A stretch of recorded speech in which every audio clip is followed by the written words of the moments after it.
Suite de la petite série d'exos pour partir du bon pied sur les suites numériques. Et là, par contre, on va travailler avec les suites géométriques. Donc, première vidéo, on a regardé comment calculer des termes avec forme explicite et relation de récurrence. Deuxième petite vidéo, on a regardé comment conjecturer les limites d'une suite. Et puis maintenant, troisième vidéo, on va s'intéresser aux suites géométriques qui sont des suites vraiment beaucoup utilisées dans les exercices que tu rencontreras cette année. Donc, utiliser des suites géométriques, on est avec deux petits exos. Premier exercice, on est ici. Au 1er janvier 2018, la population d'une ville est de 8000 habitants. On suppose que cette population diminue de 2% par an. Il va falloir traiter une diminution en pourcentage. On note UN, le nombre d'habitants de cette ville en 2018 plus N. Quelle est la nature de la suite UN? Donc pour répondre à la première question, il faut traduire cette histoire de pourcentage, ok? D'une année sur l'autre, je vais l'écrire en toutes lettres pour que tu comprennes mieux peut-être. D'une année sur l'autre, le nombre d'habitants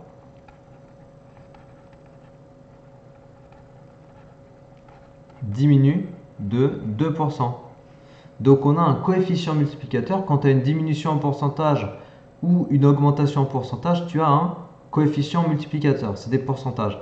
Et là, on a un coefficient multiplicateur de 0,98. Tu veux que je te remonte pourquoi? Eh bien, je vais le faire avec les écritures de pourcentage. Tiens, regarde, on va faire ça sur notre page. Pourcentage. Quand tu as, c'est un petit rappel, une diminution de 2%, on va le faire avec l'exemple des 2%. La valeur finale, VF, valeur finale, c'est comme ça qu'on l'écrit en seconde, VF, VI pour valeur initiale, VF pour valeur finale. La valeur finale, c'est la valeur initiale moins 2% de la valeur initiale. C'est-à-dire, si je factorise par VI, ça fait VI fois 1 moins 2 sur 100. Pourquoi 1? Souvent, c'est la question que posent les élèves. Parce que là, j'ai 1 VI en fait. J'ai 1 VI, tu vois. Donc VI est un facteur commun. Regarde. VI est un facteur commun. Et qu'est-ce qui me reste quand je factorise par mon facteur commun? Qu'est-ce qui me reste? Il me reste 1 moins 2 sur 100. Ok? Donc ça me fait VI fois et 1 moins 2 sur 100, 0,98. Ok, donc autrement dit, VF égale 0,98 fois VI. Et je viens de te dire que ça, du coup, ça s'appelle le coef multiplicateur. Voilà. Donc retour sur notre situation. En fait, le nombre d'habitants de l'année N plus 1, c'est 0,98 fois le nombre d'habitants de l'année N, l'année d'avant. Puisque j'ai une diminution de 2%, du coup, je multiplie le nombre d'habitants de l'année d'avant par le coefficient multiplicateur de 0,98. Okay, c'est ce qui s'applique quand tu as une diminution de 2%. Et donc ici, on retrouve bien une relation de récurrence géométrique. Donc je l'écris, c'est une relation de récurrence géométrique. Parce que tu passes d'un terme au suivant en multipliant toujours par le même nombre. Donc UN est une suite géométrique. Deux raisons. Alors la raison, c'est le nombre par lequel tu multiplies à chaque fois pour passer d'un terme à l'autre. La raison, c'est 0,98. Et puis le premier terme, donc U0, c'est 8000. Parce qu'on a 8000 habitants en 2018. Exprimer UN en fonction de N. Alors là, c'est vraiment très simple et très clair. Il y a une mouche qui vole dans tous les sens et qui commence à me saouler. Pour la question B, UN en fonction de N, tu as une formule. Alors là, c'est une formule, il faut vraiment la connaître. Tu en as plusieurs en fait. Dès que tu as une suite géométrique, tu as accès à des formules. Et la formule en l'occurrence, soit tu dis que UN c'est U0 fois Q puissance N, mais tu peux aussi utiliser deux autres qu'on ne va pas utiliser dans cet exo, mais je te les rappelle quand même. UN égale U1 fois Q puissance N moins 1. Et puis tu as aussi UN égale UP fois Q puissance N-P. Donc là, on va utiliser UN égale U0 fois Q puissance N. U0, ça vaut 8000 et Q 0,98. Du coup, UN égale 8000 fois 0,98 puissance N. Ça répond à la question 2. En déduire, question 3, question C, en déduire le nombre d'habitants de cette ville au 1er janvier 2040. Alors 2040, c'est 2018 plus combien? Donc c'est 2018 plus, si je dis pas de conneries, 22. C'est bon? Donc on cherche U22. Ok, pour la question C. On cherche U22. Car 2040 égale 2018 plus 22. Et en utilisant ma formule de la question B, U22 c'est 8000 fois 0,98 puissance 22. On fait ça.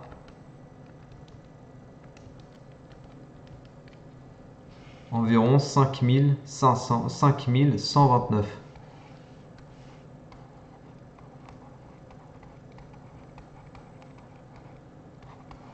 Voilà, 5129 habitants.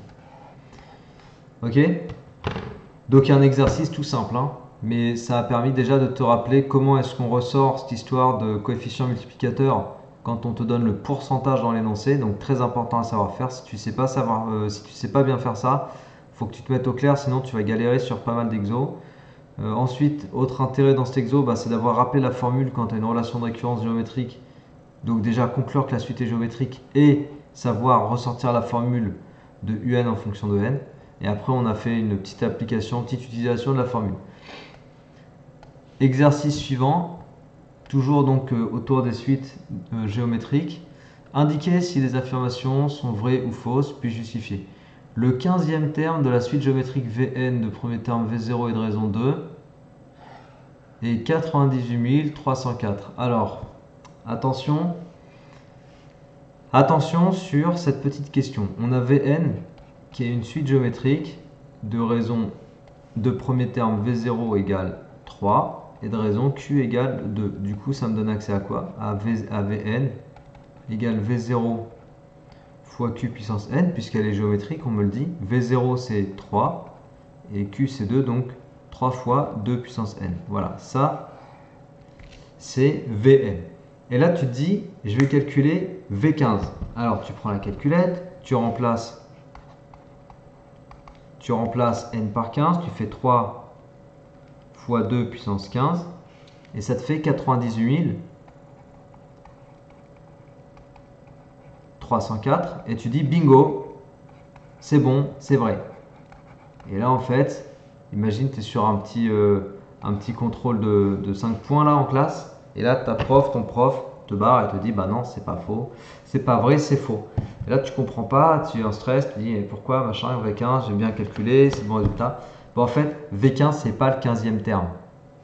V0, c'est le premier terme de la suite numérique. Ok?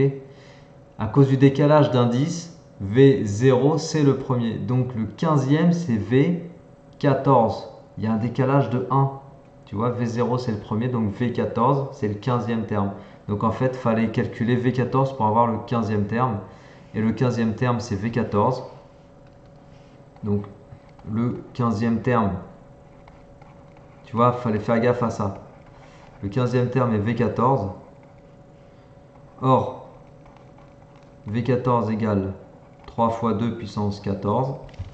Donc ça fait combien ça? Ça fait 49 152. Et c'est pas égal à 98 304. Donc, faux. Ok? Donc, petite subtilité sur cette question 2. Micro-piège, on va dire. Allez, c'était un micro-piège. Question B. On va mettre ça sur une nouvelle page. Hop. La somme des 20 premiers termes de la suite géométrique WN de premier terme W0 égale 2 et de raison 1 demi est égale à 4 moins blablabla. La somme des 20 premiers termes. Donc il faut déjà traduire ça. En fait, il faut déjà que je traduise la somme des 20 premiers termes. On va l'appeler S. Donc les 20 premiers termes, ça va de W0 à, si tu as bien compris ce que je t'ai dit dans la question A, on va jusqu'à W. Tu viens de le dire, je suis sûr, à ton bureau, ou sur ton lit, ou dans ton canapé, je ne sais pas, W19. Ok? T'avais vu juste, hein? Je suis sûr. W0 à W19. Du coup, ça, c'est la somme des 20 premiers termes. Ok, là, j'ai les 20 premiers termes. Il faut connaître la formule pour calculer les sommes de termes comme ça. Donc là, je vais te mettre en lien, là, quelque part par là, là au-dessus de ma tête. Là ou là, je sais jamais. Je vais te mettre le lien vers la vidéo où je te parle spécifiquement des sommes de termes, des suites, des termes consécutifs, des suites géométriques. Ok, je te mets le lien, comme ça tu peux aller voir la vidéo qui sera un peu plus détaillée. Parce que là, je vais utiliser directement la formule. La formule, c'est premier terme de la somme fois 1 moins la raison puissance nombre de termes sur 1 moins la raison. Le nombre de termes, c'est quoi le nombre de termes ici? Ça va être 20, on te le donne. Le premier terme, c'est W0. Et la raison, c'est 1 demi. 1 demi puissance 20. Ok? Il va y avoir de la simplification ici.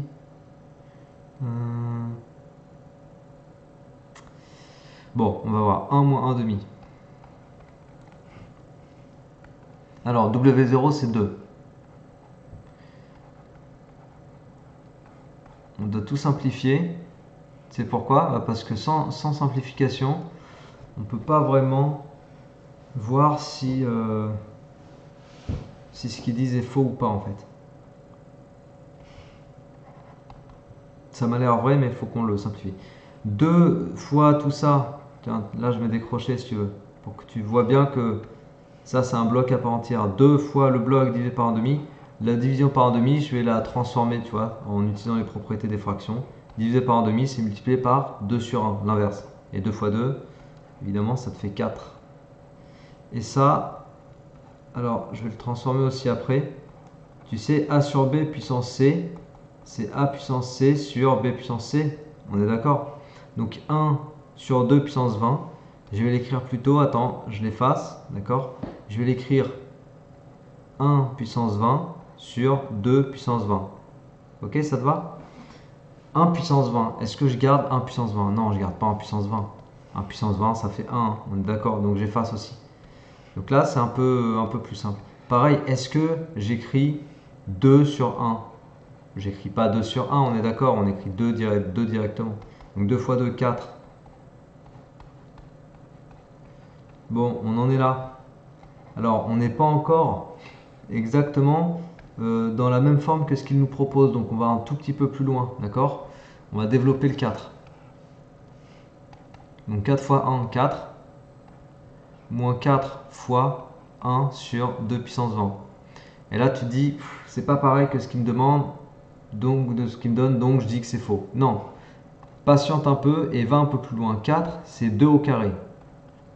Et 2 au carré fois 1. Est-ce que tu as vraiment besoin de l'écrire comme ça? Moi, je dis que non. Moi, je dis qu'on peut directement faire ça. Et que j'ai pas besoin de mettre le fois 1. Ok, ça me sert à rien. Et une fois que j'en suis là, une fois que je suis dans cette écriture, tu peux te souvenir que A puissance B sur A puissance C, c'est A puissance B moins C. Propriété des puissances. Bah là, typiquement, enfin, non, attends, parce que ça va me prendre la tête si je le fais comme ça va me nécessiter une étape en plus. Non, je vais te proposer autre chose. Je vais te proposer de voir que 2 puissance 20, c'est 2 puissance 18 fois 2 au carré. Ouais, je vais le faire comme ça, c'est mieux. 2 puissance 20, c'est 2 puissance 18 fois 2 au carré. Ok? D'ailleurs, j'aurais pu le faire comme ça depuis tout à l'heure, en fait. Bon, c'est pas grave.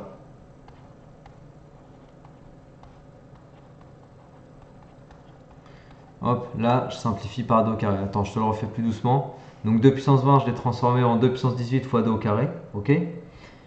Et ensuite, tu divises numérateur et dénominateur par 2 au carré. En haut, il te reste quoi? Il te reste 1. Et en bas, il te reste 2 puissance 18. Donc au final, il te reste 4 moins 1 sur 2 puissance 18. Voilà la somme. Bah du coup, c'est vrai. Ok? C'est vrai, et ça nécessitait, comme tu as pu le voir, pour arriver à ce résultat, ça nécessitait quand même quelques transformations d'écriture. C'était pas immédiat, ok? C'était pas immédiat, ça nécessitait de transformer les écritures. Donc des fois, il ne faut pas que tu t'arrêtes au premier résultat obtenu. Parce que comme tu peux le constater, entre ce résultat-là et notre forme simplifiée, transformée au niveau de l'écriture, il y a quand même une légère différence. Donc des fois, il faut que tu ailles un peu plus loin. C'est à ça que te sert aussi cet exercice. Te montrer que des fois, il faut aller un petit peu plus loin que ton premier résultat. Parce que peut-être que ce qu'on te propose, c'est le bon résultat, mais juste sous une forme simplifiée. Voilà. Donc j'espère que cette vidéo t'a plu. C'est la fin. Je t'ai montré ce qu'il fallait. Si tu trouves cette vidéo utile, comme d'hab, n'hésite pas à la partager autour de toi, à la diffuser à tes contacts. N'hésite pas à t'abonner à ma chaîne si tu n'es toujours pas abonné à ma chaîne. N'hésite pas aussi à regarder, tu as un descriptif sous la vidéo qui t'amène sur mon site internet. Et je propose régulièrement des cours, soit de remise à niveau, soit des trucs pour passer au-dessus, passer sur tes lacunes, soit des exosynthèses en entraînement, soit des exercices pour te faire anticiper des chapitres. Voilà, je propose ça assez régulièrement, donc n'hésite pas à aller voir. Peut-être qu'il y a prochainement une séance qui t'intéresse sur un thème que tu as envie de bosser. Auquel cas, n'hésite pas à t'inscrire et à nous rejoindre sur ces séances-là. Voilà, sinon d'ici là, je te souhaite bon travail, donc travaille bien, motive-toi bien et je te dis à la prochaine. Allez, ciao!